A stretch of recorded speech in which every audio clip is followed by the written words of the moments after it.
今天我准备了一块老南瓜，先挖去瓤，切去皮。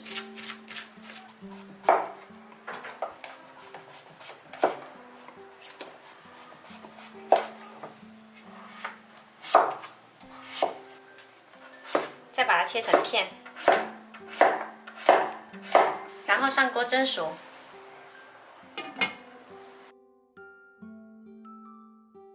南瓜蒸到绵软就可以出锅，把它倒在大碗里。如果蒸出来很多水呢，要把水倒掉，趁热把它捣成泥。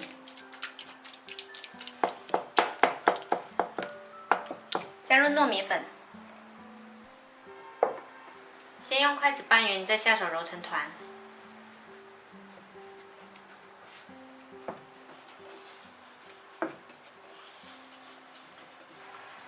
揉成团后，再给它分成大小均匀的小剂子，每个大概20克。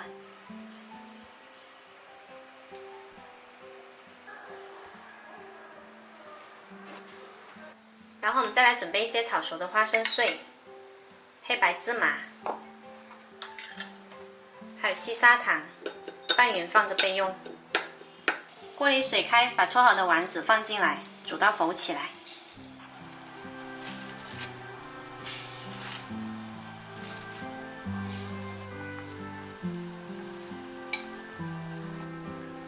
煮到全部浮起来，捞出来过凉水，防止粘连。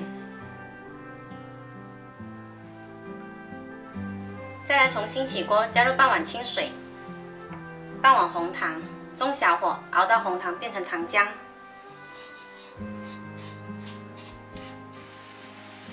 可以再加入一把姜片一起煮，煮到糖浆变浓稠，把姜片捞出来。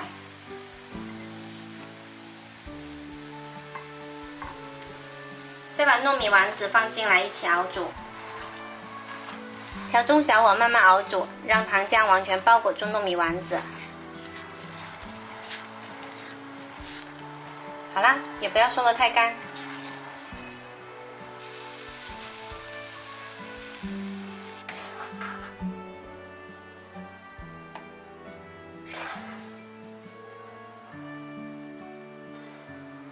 再撒上花生芝麻碎就可以开吃啦。